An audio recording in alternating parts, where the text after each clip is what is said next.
Hi, it's Alaska Granny. How much water should you actually be storing for emergencies? We know that water is the number one requirement that we need in any kind of an emergency situation. We need clean drinking water to help see us through for a matter of days. If you've looked at any of the emergencies that have happened lately in all areas of our country, we've had terrible forest fires, mudslides, hurricanes, tornadoes, and earthquakes. Plus, your city water can become contaminated and then you go under a boil alert. All of these types of events happen within a matter of minutes or days, and it doesn't give you very much time to be prepared. So stockpile water far ahead of any situation so that you're prepared for the things that come along. The average American uses 70 gallons of water per day. When you think about that, that's an astonishing amount, especially when the suggestions are that you store a mere 1 gallon a day per person for emergencies. The 1 gallon is allotted into half of it for drinking and food preparation and half of it for cleaning hygiene purposes. If you've ever gone camping, you know that living with very little water can be challenging but not impossible. But we don't often think about that we would need to do that in our home on any kind of an emergency situation. So stockpile some water ahead of time, and these are some great ways to do it. You can go to the store, you can buy bottled water. These don't last forever though, simply because the plastic containers begin to break down. It's not that the water is no longer good, but the container has a shelf life. And so you don't want it disintegrating and then the chemicals in the plastic eroding into your drinking water.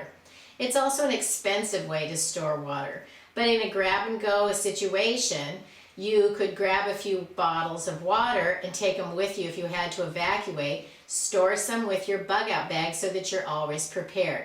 A better solution and an easy way to store water for your family is to reuse and fill up some jugs and bottles and things that you already have in your home. Perhaps you have some empty water bottles. Don't store these in your cupboards empty, fill them with water. They take up the exact same amount of space, but you have something useful that you need. Water can also be stored in your empty canning jars. Fill up your clean empty jar, screw on the lid, and set it aside. Another way to store water is in empty food-grade plastic bottles. Maybe you buy other kinds of sparkling waters or sodas. These are sturdy containers. Clean them, refill them with fresh drinking water out of your tap, put on the lid, and set them away. Always store your water in a cool, dry, dark place. Light can cause bacteria, mold, and algae to grow in your water, which would then contaminate it and make it not suitable for you to drink. One note, if you're reusing soda bottles, ones that have a strong flavor, the flavor is nearly impossible to get out of the container, and so your water might then have an aroma or a slight tinge of, say, root beer or Pepsi. And maybe those would be the containers you would set aside for washing or hygiene. Nobody cares if they're pouring root beer scented water into the toilet to flush it in an emergency, but you may not choose to drink it. Save some of your plastic containers with lids that you get from the grocery store. Fill these up with water and store them in your freezer. Not only do you have an additional source of water should your power go out, but the ice blocks will continue to hold the food in your freezer colder longer. Then when it melts, you can use that water if you need some more for drinking, or you could use it for some of your washing and hygiene needs. Another solution is to get jugs of water to store your water.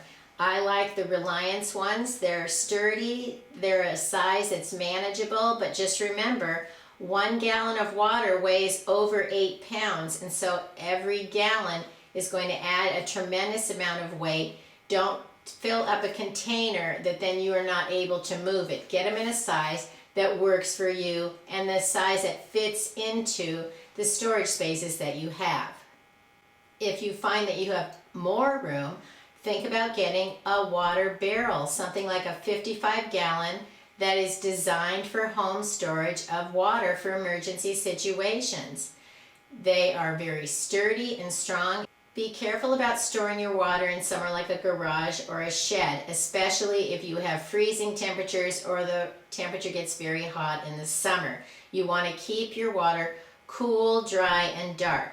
If you decide to store some in your garage or in a storage shed, make sure that you don't store it on the concrete slab itself. There are some chemicals that are in some types of concrete that can leach up through the plastic and possibly contaminate your water.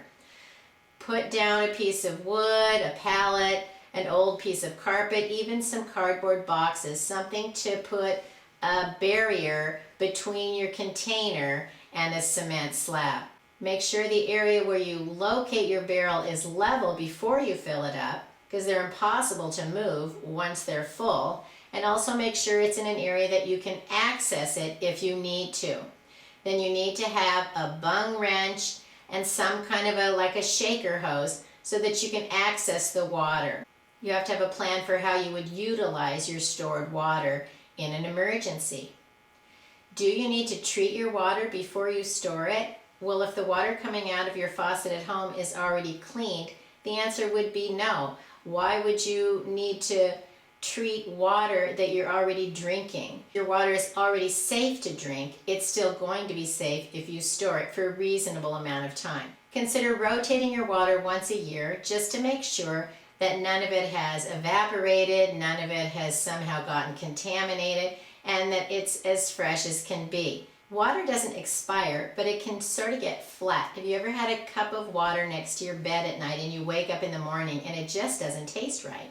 It's because water is H2O. It has oxygen in it, and the oxygen has evaporated, dissipated, whatever. But what you can do is reintroduce oxygen back into the water. A simple way to do that is to pour it back and forth between two containers. As you pour it back and forth, the oxygen will mix back in with the water, and it'll be reoxygenated, and it'll have that flavor that you're used to.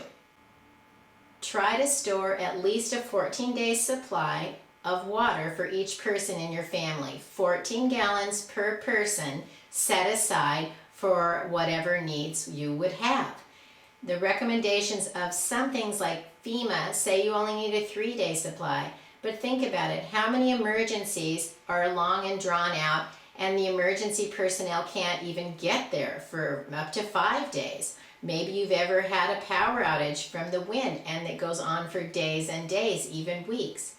And if there's a whole centralized emergency in your area, do you really want to leave the safety of your home and go out searching for a place where they're distributing water, including to the people who never had any? If you've ever watched any of the newsreels, that is not a place you want to find yourself in an emergency situation.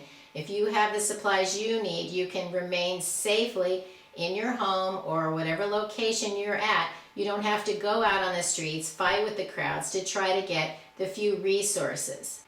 Once you've stockpiled the water that you need, get a simple water filtration system, but make sure it doesn't just filter out unsavory flavors. Make sure it actually filters and purifies to remove things like bacteria, viruses, and things that should not be in your drinking water. Get a whole system like a Berkey water filter that no matter what water you put in it, it's going to filter it out and it's going to be clean for your family. Have some simple ways on hand rather than relying on something like having to boil it or add bleach. Bleach is a nice way to purify water, but bleach does expire over time. So if you set your bleach aside, you may find out a year or 2 or 3 down the road, all of the bleach and the cleaning elements have evaporated and the only thing in your bleach bottle is water. So make sure you have lots of ways that you know you'll be able to stockpile and purify the water so that you have your most important prepping supply on hand. Storing enough water to ensure that your family has the things you need isn't difficult, but it requires a little bit of work that can be done a little at a time, and before you know it, you have the things that you need. And that gives you the peace of mind day to day that you can face whatever comes your way. Learn more at alaskagranny.com. Please subscribe to the Alaska Granny channel.